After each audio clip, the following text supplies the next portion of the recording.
Good day, friends. I hope you are all very well today.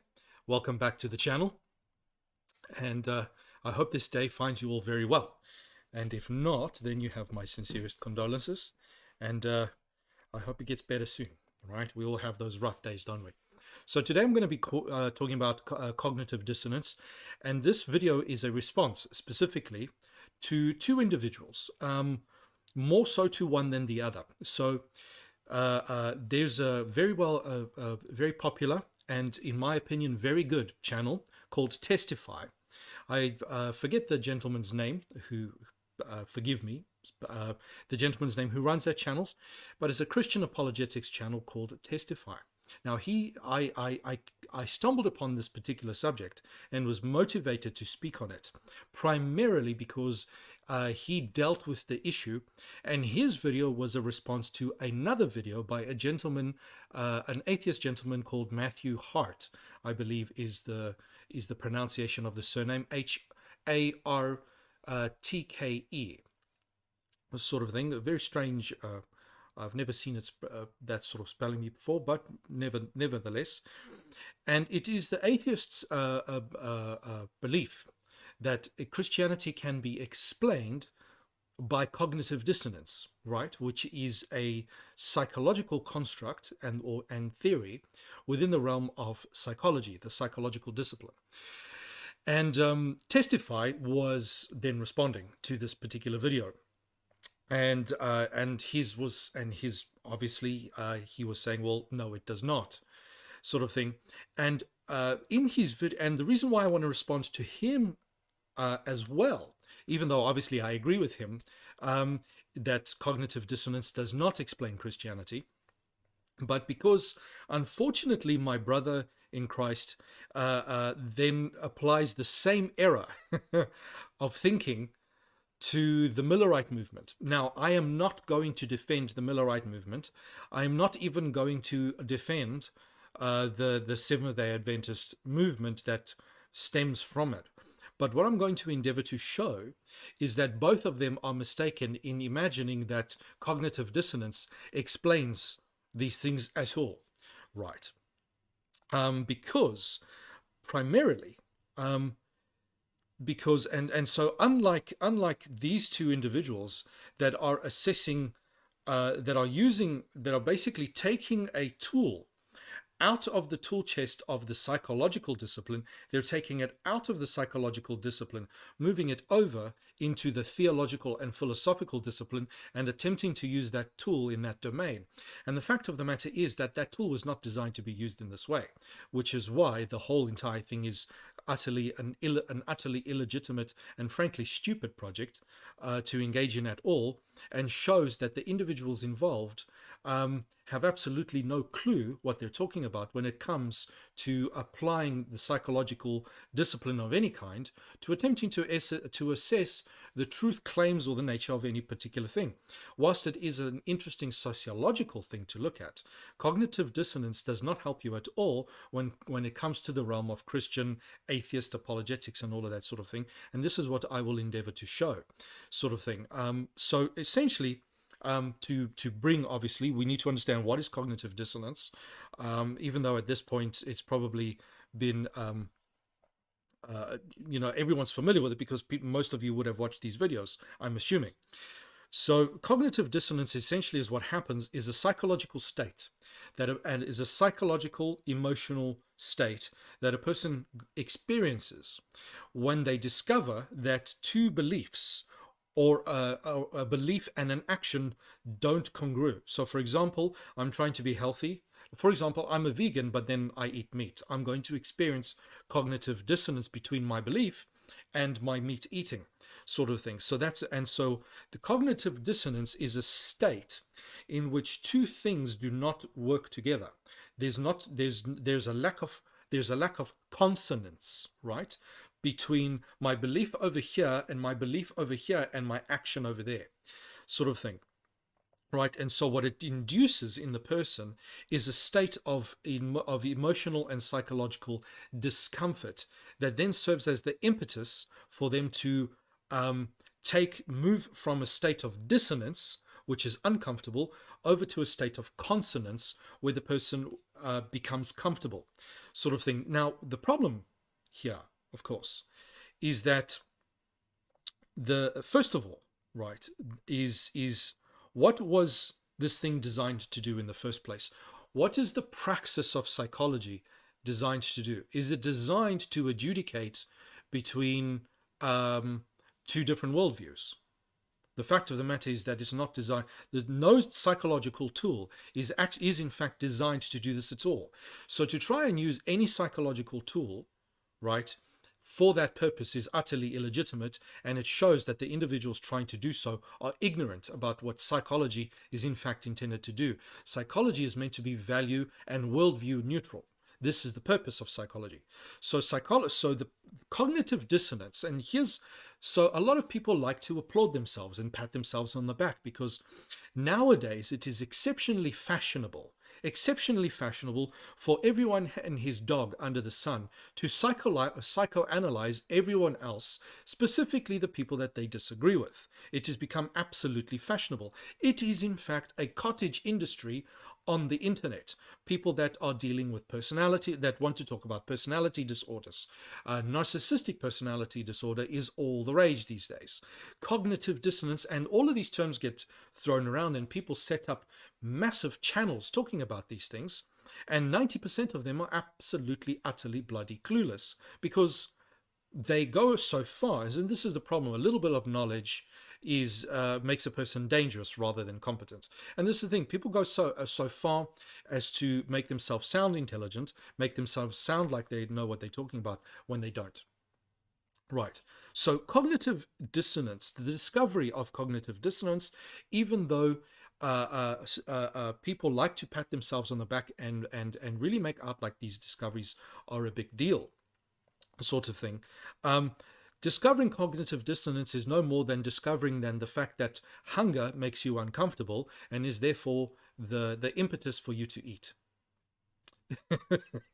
That's literally that's cognitive dissonance. Cognitive dissonance, like hunger, creates in the person, there's a term in psychology known as affect. Affect is the feelings and the sensations that you get in your body that are uncomfortable. Hunger, thirst, and the kinds of and the discomfort that you get from cognitive dissonance is affect. It is negative affect. And then you get something called valence. Valence is the intensity of the affect, right? And the valence will vary, but this depends entirely on the individual, how strongly this thing actually occurs to make them uncomfortable, sort of thing. And that will vary from person to person, all these kinds of things. Because one of the things that anyone who knows anything about the psychological community will know is that it is damnably difficult to study the subject, which is the subject of psychology, which is what? It is the human being. And one of the things that we know about the human being is as soon as you begin to study and question the human being changes. Right? And anyone who knows even about the study of cognitive dissonance knows full well that it is exceptionally difficult to actually, in a laboratory situation, to actually get cognitive dissonance to happen. This is what a lot of these people don't realize. It is damnably difficult to actually study this in a lab, right? At least most of them go as far as to say that the studies that they refer to had flaws, had problems and stuff like that. But the fact of the matter is this is true even to this day. It is damnably difficult because there's a lot of things that contribute to whether a person will feel dissonance at all. Because the fact of the matter is you can have a contradiction in two different beliefs and your thing and your actions. But whether or not you actually experience dissonance in the first place is not certain at all, right? So one of the requirements for you to experience dissonance is your awareness that a contradiction even exists in the first place. If a person is not aware, and most people are not, right? Because most people don't think particularly thoroughly about their beliefs and things like that. the vast majority of people have dissonant views and things like and behaviors, but don't experience any of the associated discomforts and things like that because they're completely unaware. Right? So then so even if you can identify that there is an incongruence between two beliefs, right? To say that cognitive dissonance explains their subsequent actions is completely idiotic, because you have no idea that the person is even aware of this dissonance and is therefore experiencing the kind of discomfort that causes the impetus to go and resolve and bring about consonance to the particular issue. And so when you watch the video, specifically the one by the atheist gentleman, first of all, the beginning of his video is absolutely nauseating, because it sounds like a salesman who's asking you a whole bunch of rhetorical questions that are basically poisoning the well and guiding you to where he wants you to go. And the questions are stupid, right? It shows that the guy actually he doesn't even have any idea about the religion he's even talking about. Sort of thing. Or if he does, then he's ignoring it or something like that, right? Now, let's go back to my spot of tea. So let's go back to my original analogy. So cognitive dissonance creates a state of discomfort in an individual and is the motivator, right? Now, this is the thing. Cognitive dissonance and the discomfort that it brings to you is a design feature, in the same way that hunger is a design feature within the human being, and that design feature explains why people get up to go and eat. Because if you didn't experience hunger and all these things, you'd have no and we do this. Human beings, for various reasons, experience loss of appetite and all these kind of for various reasons and stuff like that. And when you've got a loss of appetite, do you go and seek out food? No, you don't. You're not inclined to, right? So for us to think that we've discovered something that is absolutely revolutionary, amazing, is completely idiotic, right? Vanilla, it's red bush tea with vanilla. It's delightful. So this idea that this is somehow going to explain things is complete rubbish, right? Because the point of cognitive dissonance is to understand, is a theory, right? Is a tool within psychology, the same way that we study personality and this big 5 trait theory, the same way we discuss personality disorders and things like that, to study what motivates people to do what in various issues. It is not designed to evaluate, right, what the person does in order to bring about consonance, right? Because the simple fact of the matter is, this is what they have correct. It is absolutely correct that the early Christians, experienced dissonance. Duh. Of course. I mean, of course. But here's what people don't seem to understand. Dissonance also explains the rise of atheism. Right? Because anyone who has any understanding of the history, right, will know that one of the reasons atheism came about is because religious people at the time were sick and tired of the religious wars and things of that sort of the Middle Ages. And they were like, and they saw, well, here's evil and suffering and all these kinds of things. And Christians are fighting amongst each other and all that kind of stuff. You had the 30 Years' War, and they experienced the dissonance. And so how did they resolve the dissonance to bring about consonance? The conclusion was, well, then religion is not true, and therefore I'm going to be an atheist. So in order for me to delegitimize atheism by pointing out that cognitive dissonance is what stopped these people in their tracks and forced them to reassess their religious commitments, right? For me to point to that moment of cognitive dissonance and then say, well, this delegitimizes atheism would completely be idiotic, because it has no bearing whatsoever on whether atheism is in fact true or not, or whether the conclusions were legitimate. So essentially, in order to try and use cognitive dissonance to explain Christianity, or to explain away, shall we say, to explain away Christianity, or for a Christian to use it in order to try and explain away atheism, is quite literally an example of a genetic fallacy. It's utterly irrelevant. It's absolutely bloody irrelevant, right? Because it says nothing. You see, cognitive dissonance is like hunger or any other negative affect that a human being experiences that motivates them to bring about a state of comfort or consonance in their existence. And this is happening all the time. This is happening literally all the time. Those of us, right? So for example, if I take myself in my own experience, right?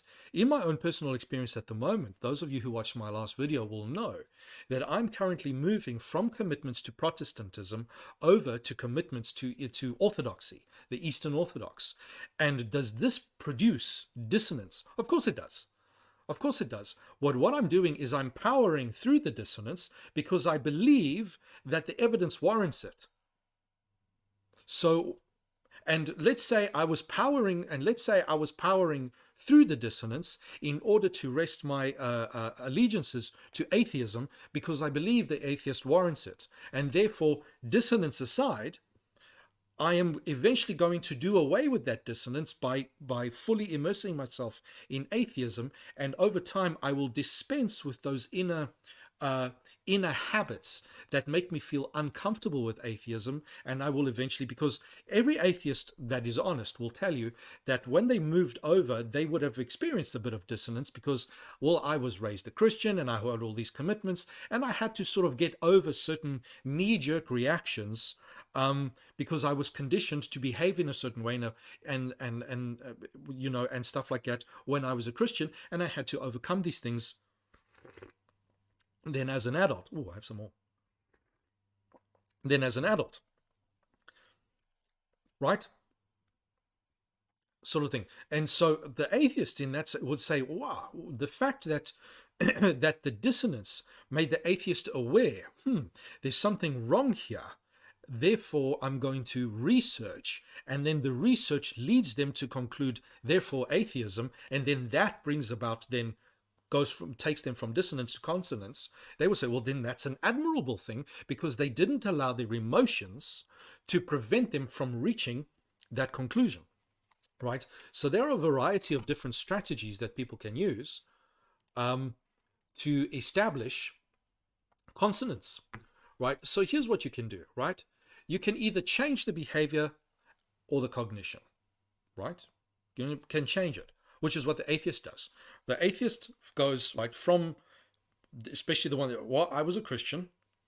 I felt some sort of dissonance because I see this and I see this behavior and I think something doesn't quite gel here, right? And so what does he do? He changes his cognition and his behavior. He moves over to atheism and then he establishes consonance. Does that make atheism illegitimate? No. To say that it does would be stupid and would be to misunderstand what the point of studying psychology is. It's value neutral. It's designed to understand how the human being works, the kind of mechanistic kind of ways and things like that, the way we would study the sex drive, the way we would study the hunger drive, the way we would study all of the things, the dopaminergic reward system, the serotonergic system, and all these kinds of things, the things that motivate human beings to go from here to over there, in whatever sense of the word, right? To discover, to explore, and all of these kinds of things, right? A person might be dissatisfied in their job, right? They're experiencing dissonance. I'm dissatisfied with my job. I want something else. I want something more. What we will say, we say, well, don't ignore it. Go and do it, right? So you can change the behavior or the cognition, right? Or you could justify the behavior or the cognition by changing the conflicting cognition, right? You could just reassess the story, right? So let's have a spot.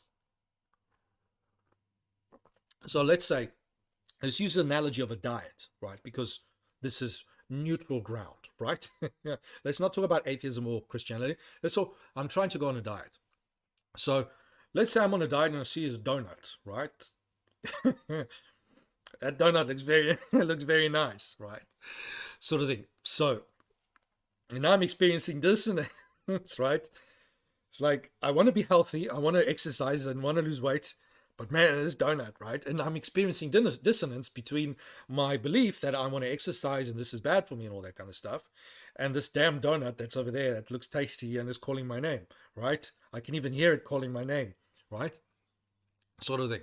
So to change the behavioral condition, I'll say, right, end of story, I'm not going to eat any more donuts. That would be to change your behavior, right? To change your behavior, to justify, you can justify the behavior by changing the conflicting cognition. So you could say, right, I'm going to justify me. So I'm going to eat the donut, right? So I'm going to eat the donut. It's causing dissonance between my desire for the donut as well as my desire to lose weight and to be healthy.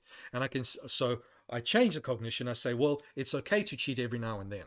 And then that's how I establish consonance, right? So does the fact that I moved from dissonance to consonance, is that legitimate or illegitimate? You cannot tell from that alone. It is only by assessing assessing the solution, the legitimacy of the solution, irrespective of the fact that there was dissonance and consonance, irrespective of the thing that gave the impetus to that, right? Is the solution legitimate or not? Am I allowed to cheat on my diet every now and then? Is this legitimate or not? Yes or no? That is a completely different discussion, utterly different discussion. By being cognizant of the fact that what gave rise to this is the dissonance consonance move within the human being, right? Is interesting because, oh, right, this is how human beings work. This is the design feature that is within the human psyche that alerts us to when there is an issue, right? And in a healthy individual, a healthy individual will seek to move from dissonance to consonance, because this is the point, isn't it? This is the point of life, to see, well, something's incoherent. I'm going to try and go for coherence. This is a design feature. You're supposed to be doing this. Now, anyone that knows anything about psychology will know that pathology are those people who refuse to establish consonance, right? Because remember, the discipline of psychology is supposed to be value neutral, right?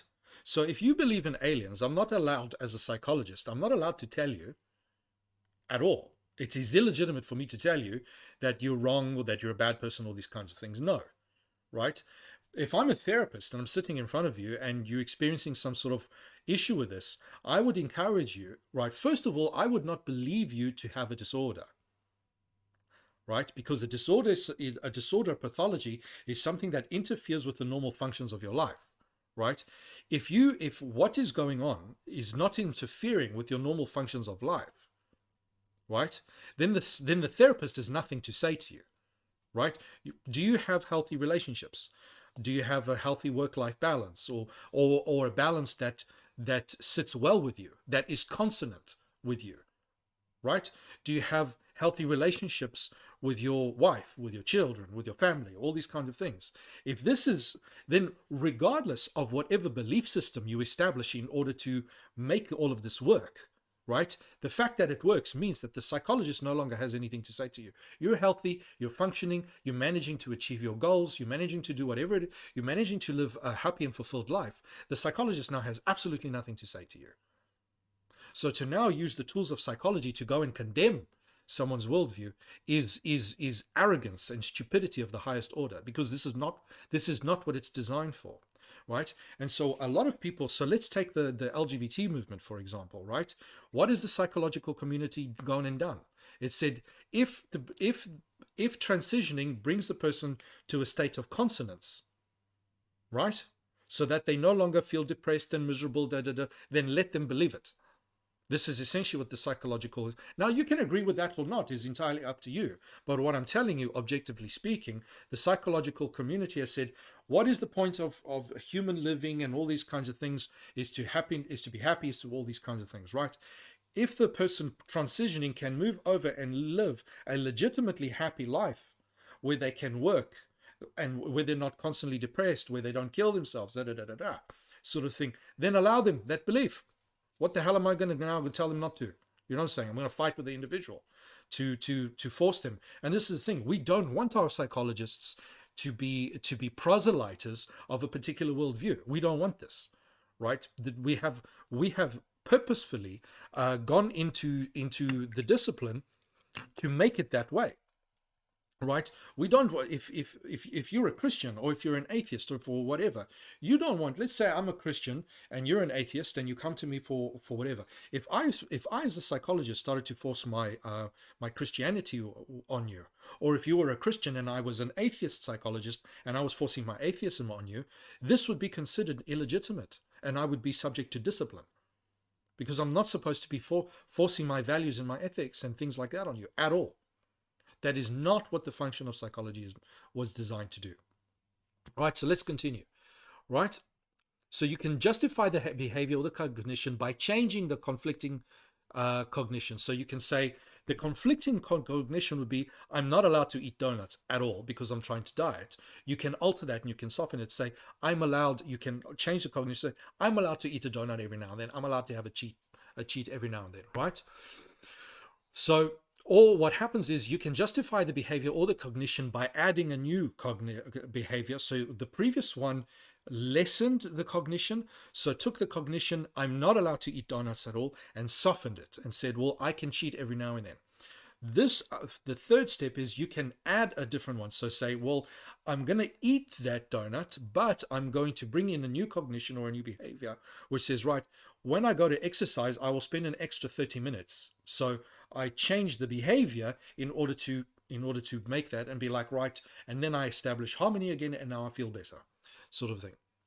And then the fourth one can be to simply ignore or deny any information that conflicts with your existing belief. So, for example, you would say, well, the donut is not a high sugar food. The donut is not bad for me, and so it's not a problem, so I'm going to eat the donut. I can simply ignore, right? And I will establish consonants. Now I will feel better. Which one of these is legitimate? You can't say, right? The study of cognitive dissonance simply establishes the mechanics, shall we say, right? In the same way that doing a personality trait sort of thing, if you go and you do personality traits, you do the big 5 personality trait, and you say, oh, right, I'm high in extroversion, I'm low in neuroticism, like this and like this and like that. And in order for me to use your personality to delegitimize the way you orient yourself in life would be a travesty, an abject misuse of psychological theory, of psychological trait theory, for me to then use that to delegitimize how you orient yourself in the world. It would be absolutely stupid, right? Or to delegitimize whatever philosophy or theory, or whatever the case might be in your world. So let's take, for example, I know, for example, I can predict, if I know nothing but your level of conscientiousness, right, and your level of openness, I can predict with a 75% chance that I will be correct, whether you will vote conservative or whether you will vote liberal. Right? I can predict. Now, does that mean that on that basis alone, I can then, without knowing anything else about your reasons for voting either way, can I use that alone in order to delegitimize your choice for voting whichever way you do? Of course not. It will be idiotic. It will be stupid to do so. It's illegitimate. It is an illegitimate use of the psychological tools that have and schemas that have been developed in order to try understand how human beings are operating at almost like an algorithmic level. It's designed to understand human behavior. It is not designed to assess human propositions. Okay? So now let's take a step back, because here's the weird thing, right? I mean, spot of tea. Well, here's a weird thing, right? When you look at the level of analysis that this guy makes, this atheist guy. Well, actually, let me start with the gentleman from Testify. He says, well, the Millerite movement is a clear sign of cognitive dissonance, right? So basically, the Millerites reckoned, okay, based on certain theological whatevers and stuff like that, we expect Jesus to come in 1844, right? For those of you who don't know, Jesus didn't come in 1844. He neglected to show up, much to the disappointment of a lot of people, right? And so people say a clear case of cognitive dissonance would be the individuals who, so first of all, right, this would establish cognitive dissonance, right? Here's this belief that Jesus is coming. He didn't come. So what can we do? Well, can you predict what people will do? Only insofar as you can say some people will do this, some people will do that, some people will do that. So the 4 different ways of coping with dissonance, right? You can say, well, some people will do 1, some people will do 2, 3, some people will do 4, right? So what is some people? Some people said, well, it's a lot of hooey, I regret, whatever the case might be, sort of thing, and they walked away. And some people's like, what failed? It failed, and they carried on with their lives, right? Whereas other people, which then you get the Seventh-day Adventists, sort of looked at this and they're like, well, maybe we were correct in principle, but wrong in application. Is this an illegitimate question for anything at all? No, it's not. We do this all the time, right? Science. This is how science works, doesn't it? Well, we've got a bit of a theory over here. Let's go put the theory. Oh, crap. The theory didn't quite work out, did it? All right. Well, is the theory itself, is the basic principles of the theory wrong, so that we just have to scrap the whole thing? Or was it merely some sort of, something, So, for example, when we discovered quantum physics, quantum mechanics and all that kind of thing, did we throw away Newtonian physics? No, we didn't. We subsumed it. We didn't delegitimize Newtonian. Newton did it. No, of course not. Right? And then when there was the interesting conundrum, the dissonance, right? Some scientists discovered, oh, light behaves like a wave. That's, cool. And then someone else is like, no. Light behaves like a particle. People are like, what the hell? How can it be both? And so they're like, well, it's both. I don't care whether you think that's crazy or not, right? It is both, sort of thing. So rather than scrap everything, they said, well, let's find ways. Let's find ways to minimize the dissonance between these ideas. There is nothing illegitimate about that at all. You cannot, on the basis of the fact that someone experienced cognitive dissonance, use that to delegitimize whatever conclusion they eventually come up. You have to discuss the conclusion based on the merits of the conclusion, right? So if you want to go and have an argument with the Seventh-day Adventists about whether their interpretation of the 1844 prophecy is legitimate or not, will rest on their propositions that they make and the doctrines that they put forward. Simple. Right? End of story. Did the early Christians experience cognitive dissonance? You bet your backside it did. They did. Duh. In fact, I would be very surprised if they did not experience cognitive dissonance. This is not a mystery. Right? This is not a mystery. The Bible's perfectly clear that they experienced crazy dissonance. But what kind of dissonance? And what are they saying? How did they resolve it? Are the solutions legitimate? Is a completely different question. Right? And the fact of the matter is that a lot of the assessments that have been made. So let's take, for example, the Apostle Peter. Right? There was absolutely there's no doubt in anyone's mind that Peter struggled with this from the beginning. Now here's the direction of the dissonance, right? Just to show that people aren't really thinking about these things, right? Now, they were all Jewish. Oh, surprise. This is one of the weird things about the historical Jesus studies and all these kinds of things, that at some point the historians discovered, maybe we should study these people in their original Jewish context. How's that for an idea? right? The stupidity of intellectuals knows no bounds, right? So intellectuals eventually caught up to a little bit of common sense. By the way, what was the perverting influence? It was their distaste for Christianity, right? And and what they did is they took on, this is the relationship between atheists and Protestants is just so ridiculous, right? Protestants developed a complete polemic against the Catholic Church to delegitimize the Catholic Church, right? The irony of ironies is that almost everything that the Protestants did, legitimate and illegitimate, in order to create a polemic against the Catholic Church, atheists basically just took the whole thing and applied it to anti-Christian. So this whole stupid idea that, Christmas is pagan and this is pagan and that is pagan. And so there was this tradition within historical studies of seeing everything in Christianity as having hearkened from some pagan Babylonian past, which is totally imbecilic, right? And historians eventually realized that this was totally imbecilic, and they changed. So let's look at them in their Jewish context, right? So Peter was a Jew, and he was an adamant Jew. Let me tell you, this guy, he had some prejudices to overcome. Let me tell you. So, what was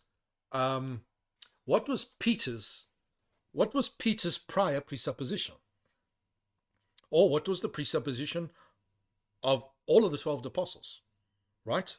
Remember, one even betrayed Jesus, yeah, and one was known as the doubting Thomas, right, who refused to believe, right?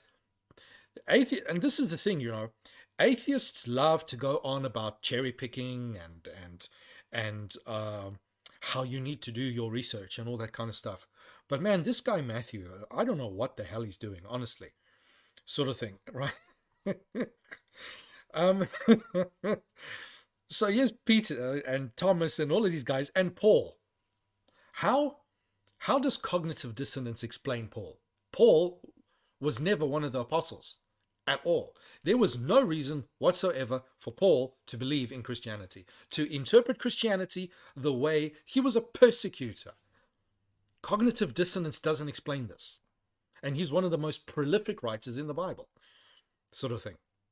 Probably one of the most important writers in the Bible was a guy who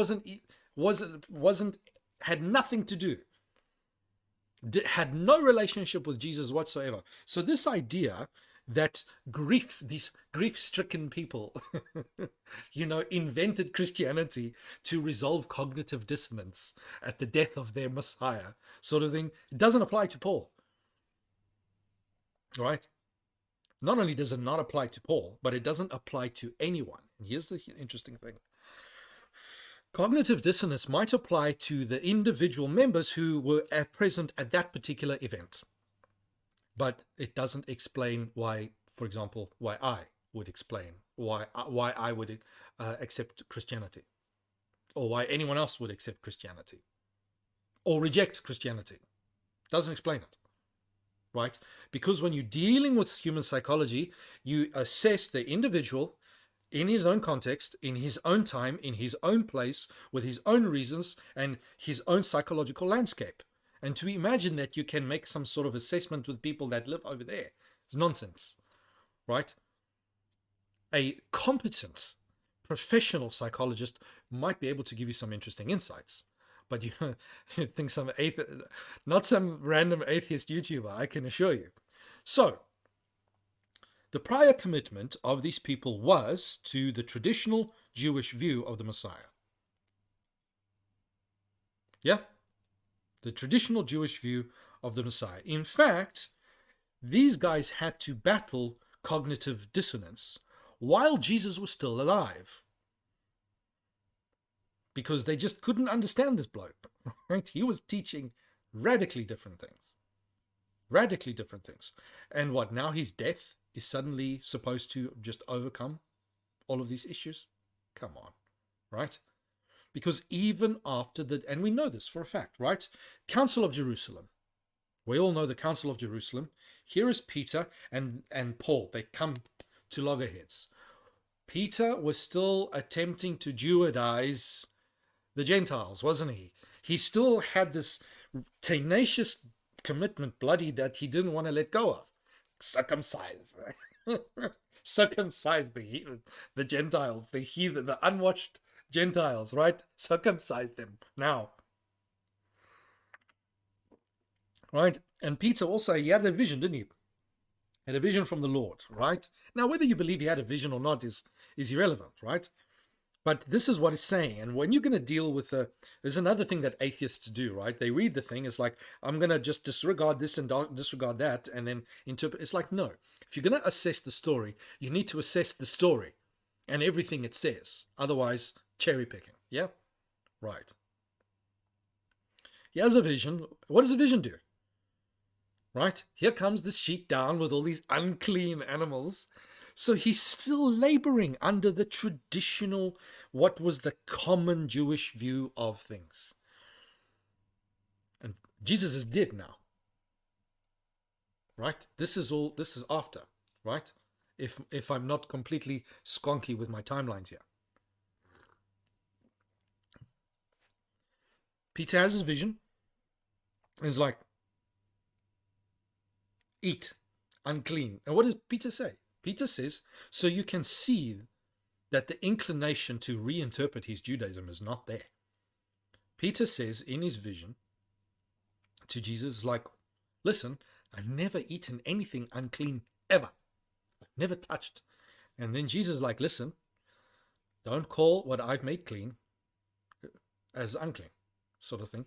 Go to the Gentiles, because the unclean animals are a representation of the Gentiles and all these kinds of things. If you get into typology and all that kind of stuff, you understand that sort of thing. So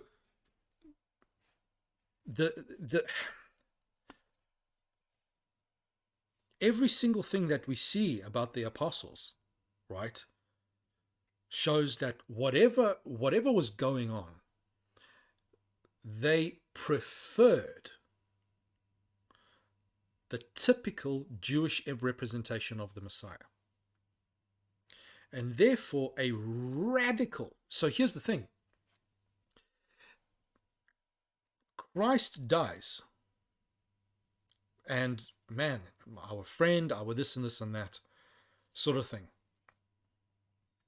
And people are like, that caused them to reinterpret the scriptures and all that kind of stuff in their favor.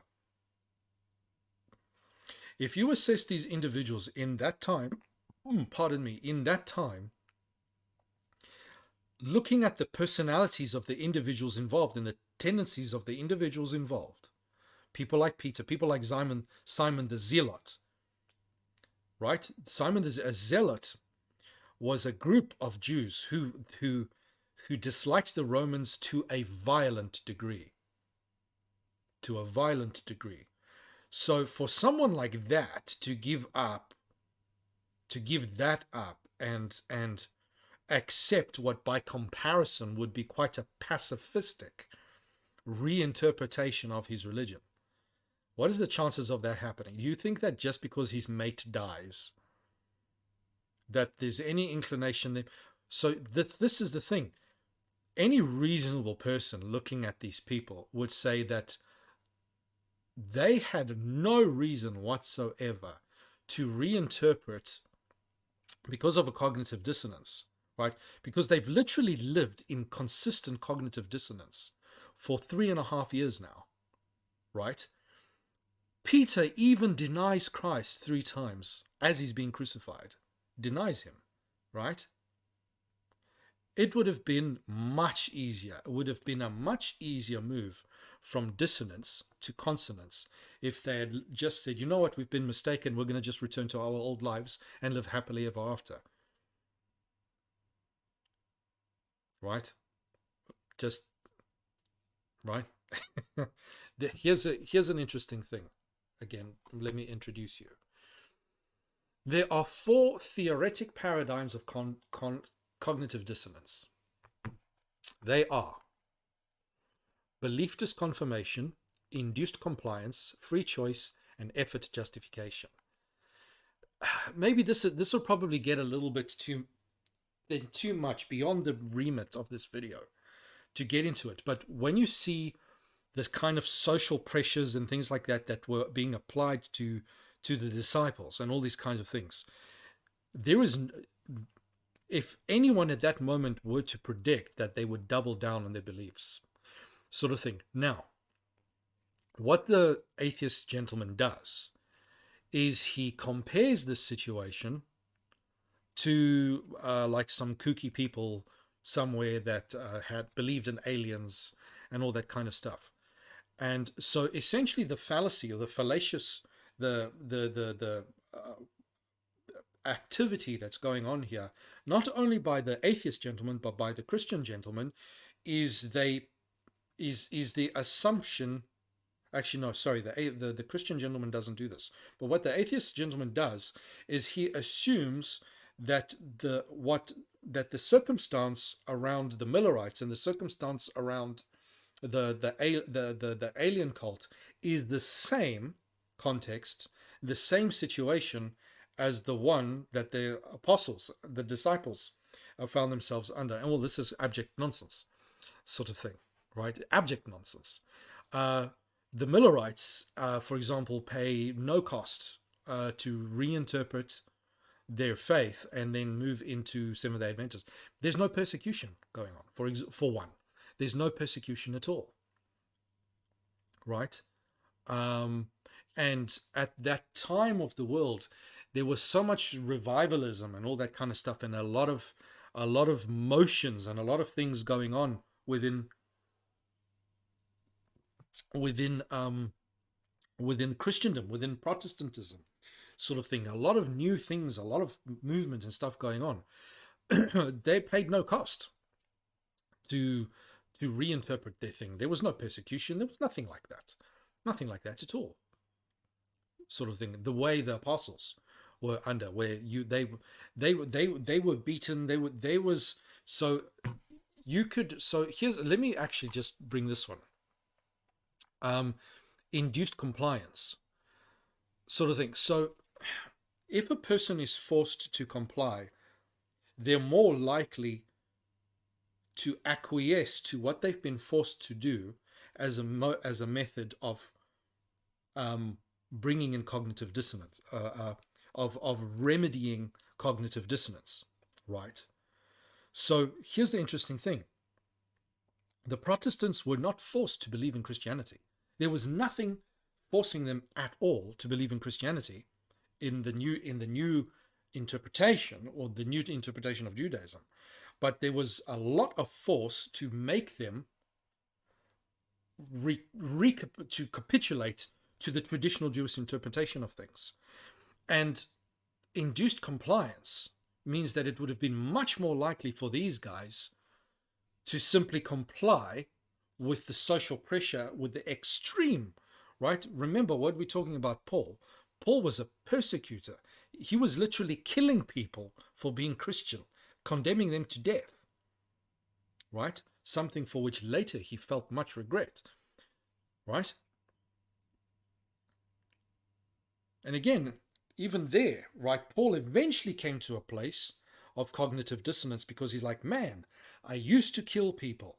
But the only reason he experienced dissonance at all is because he came to the point where so here's the thing, the change in belief preceded the dissonance, because Paul struggled to reconcile what he used to do with who he is now, sort of thing.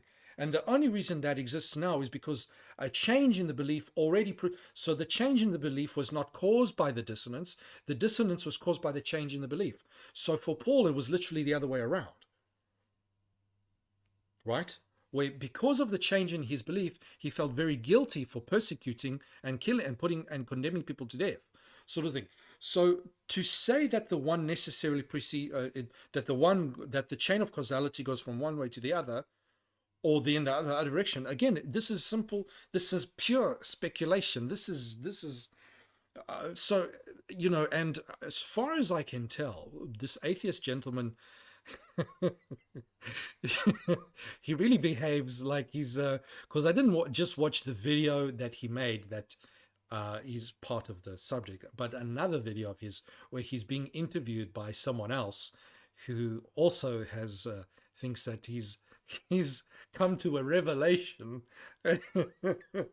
Sort of this guy, he really thinks he's onto something, man. But it's like, no.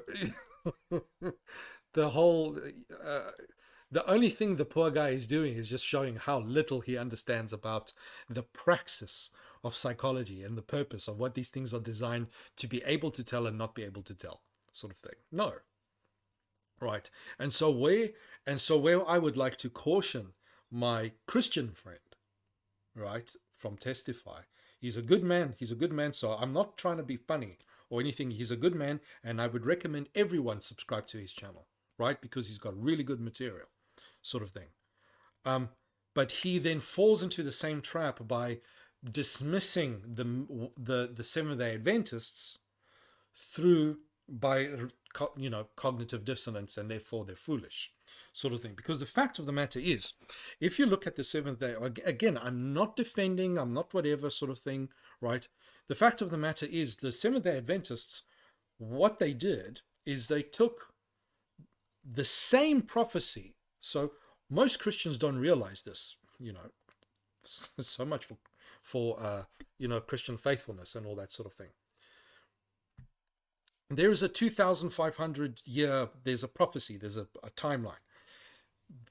One of the part of that prophecy is what establishes the crucifixion of Jesus Christ. So we all know it, right? Where there's there is the prophecy of it comes down to 7 years, but before the 7 years is over, Messiah is cut off, right? So it's the 3.5 years. Jesus was 3.5 years in ministry, and Messiah is cut off, and Jesus fulfills this thing.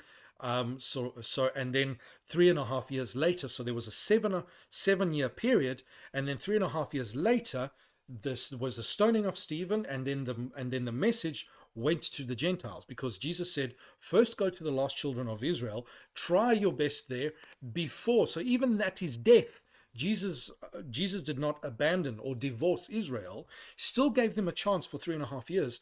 And so the prophecy is a day. One day in prophecy equals a year in real time.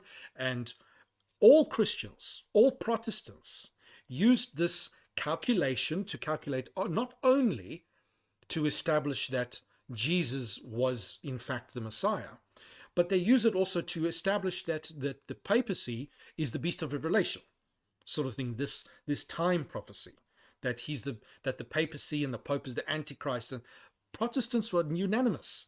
So the only thing that Miller was doing was simply saying, well, what if I keep counting? What year do I end up in? Right? If I count all of the years and I end up at the year, right, that Jesus was crucified in, and this is legitimate, what happens if I keep counting the years? Where do I end up? And as it turns out, it ends up, depending on the calendars, because calendars change. You go from Roman calendars, Julian calendars, Gregorian calendars. So there's a discrepancy there of a few years, right? Sort of thing. So a lot of people are like, well, when was Jesus crucified? Was it, 30 AD? Was it 33? Where was it, depending on how the calendars work? Sort of thing. So the only thing Miller did, basically, in essence, was like, well, what if I keep counting the 2,500 or however many years? Well, I'll keep counting. Oh, well, it ends up in 1844. I wonder what will happen in 1844. Now, so it's not irrational what he was doing, right? Or anything like that. It was wrong, but it wasn't irrational. You understand what I'm saying? Even though it was wrong. Because there's a verse in the Bible that's very clear. It says, no one knows the day or the hour. So, ironically, if people had countenanced the rest of Scripture, they would have been like, well, 1844 is maybe important, but Can we tell that that is when Jesus is going to come? No, because the Bible also says quite clearly that no one knows, right? No one can know, sort of thing, right? And so what the Seventh-day Adventists is, they look at this, was like, well, Miller was clearly wrong, right? But now, was he wrong in principle, or was he wrong in matter of details? And they concluded, well, if it was legitimate for us to count until Jesus was crucified and to keep going in order to establish the Pope as the Antichrist and the Catholic Church as the beast of Revelation and all this, then we can just carry on counting. So they're like, well, in principle, he was right. Yeah, if you keep counting, it ends up in 1844, right? But what does it mean? And so based on the sanctuary, well, so whether you agree with it or not is irrelevant. What I'm telling you, right, is that this is not an illegitimate move. Even though it is an absolute fact that there was a great disappointment, and with disappointment comes dissonance, does not mean that how the dissonance was resolved is illegitimate. Right? That you do it. So basically you're jumping the gun. You're assuming a priori that this is, but why? It's not illegitimate. You're supposed to resolve dissonance, because if you don't resolve dissonance, it results in mental illness.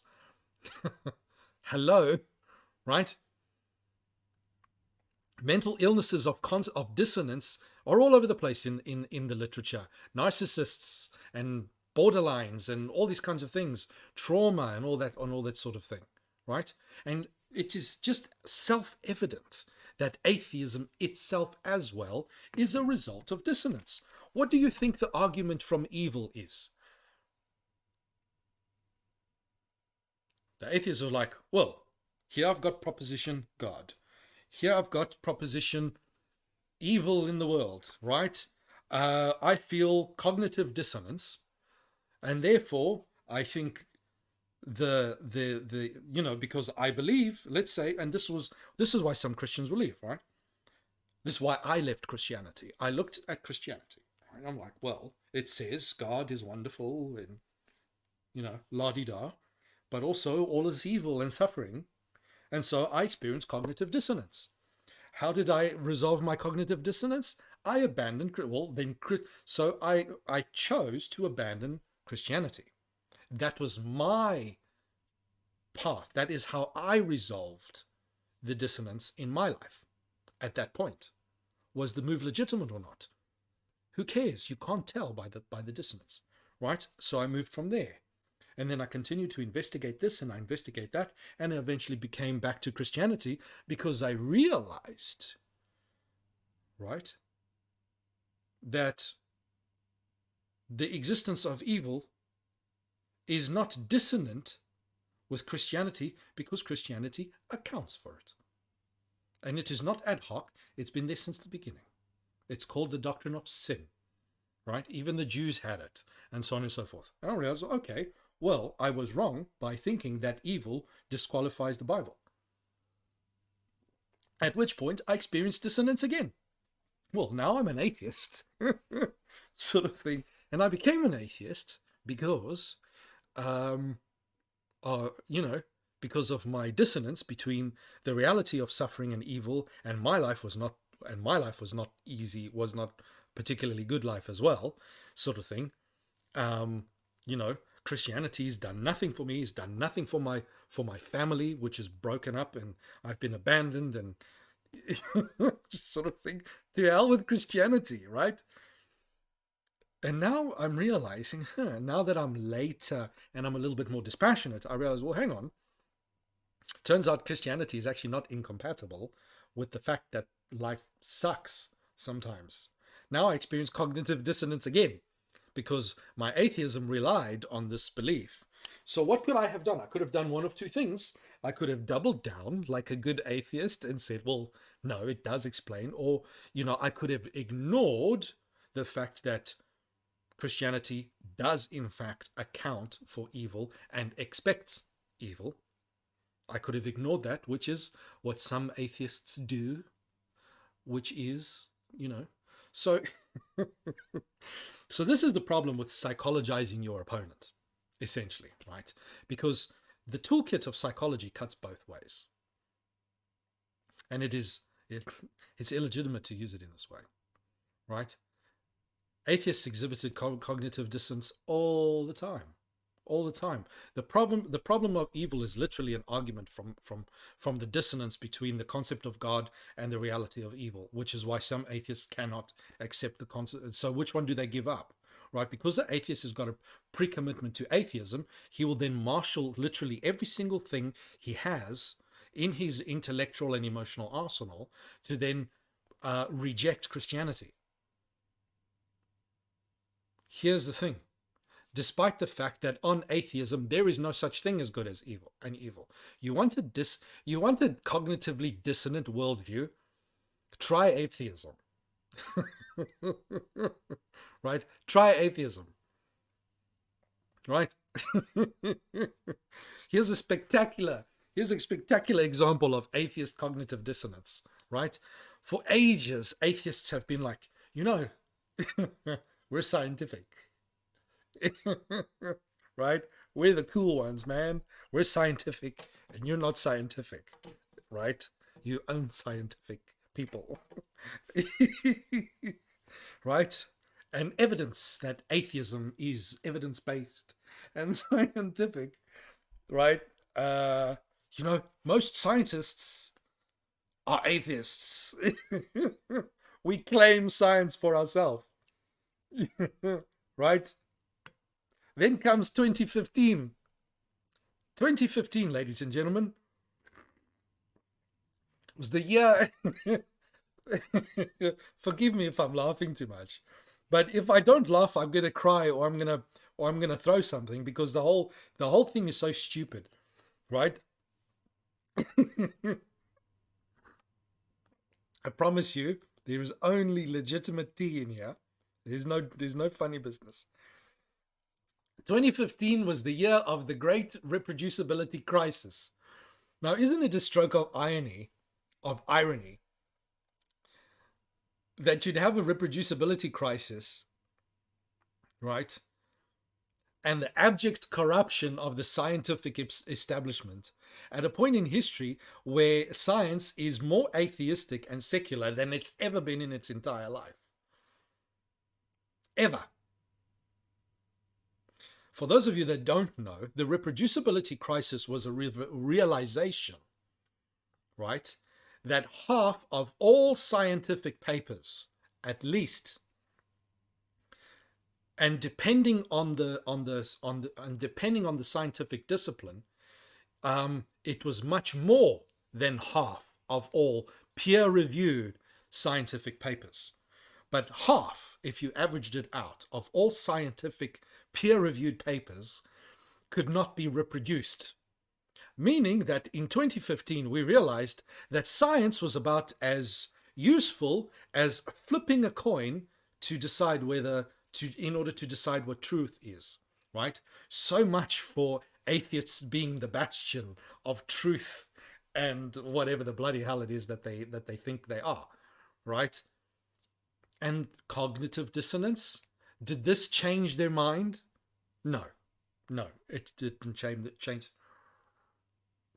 It didn't change their mind about their scientific pretensions one iota.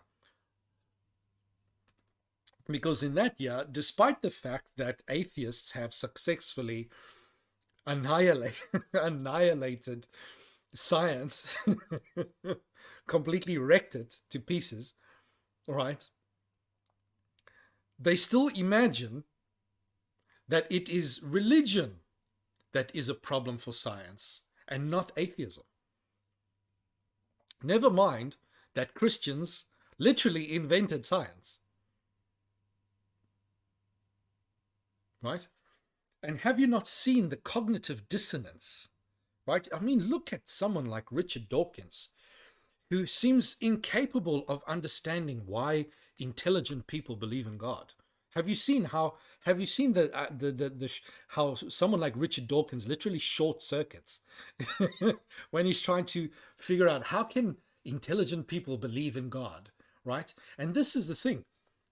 The fact that atheists utterly refuse to deal with Christianity on its own merits. Right? This is my final conclusion. Right? The atheist inability to honestly and consistently and properly engage with Christianity according to what it actually teaches, and so on and so forth. The refusal, right? Atheists even refuse to accept, what the word faith actually means, the definition. They keep trying to redefine it all the time, right?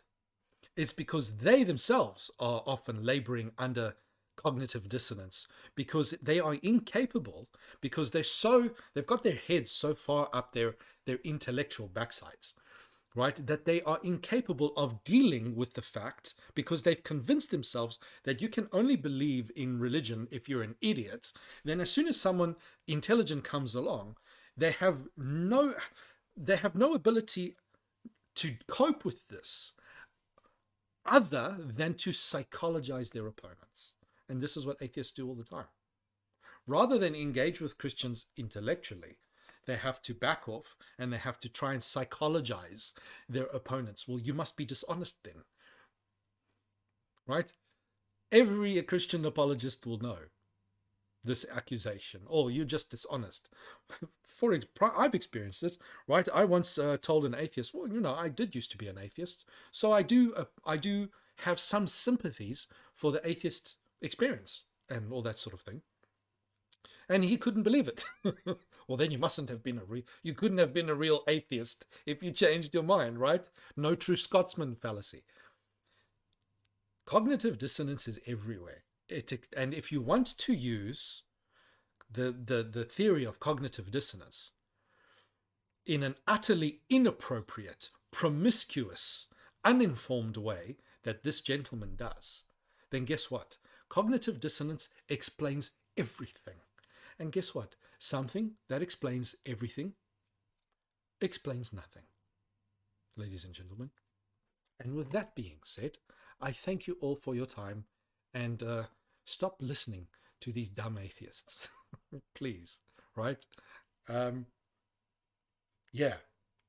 Because let me tell you, just like religious people, these guys really like to blow smoke up each other's petticoats as well, sort of thing. It's atheism and its psychological, intellectual pretensions, right? It's pretension. It's garbage, right? Cognitive dissonance explains atheism just as much as explains anything in Christianity, and it's irrelevant. It's absolutely irrelevant. Just like being hungry is absolutely irrelevant to what you choose to eventually eat, right? It can't explain why I choose hamburgers over sausages or over pie. It's irrelevant. Okay? So, God bless, guys. Take it easy. I hope this helps. Cheerio.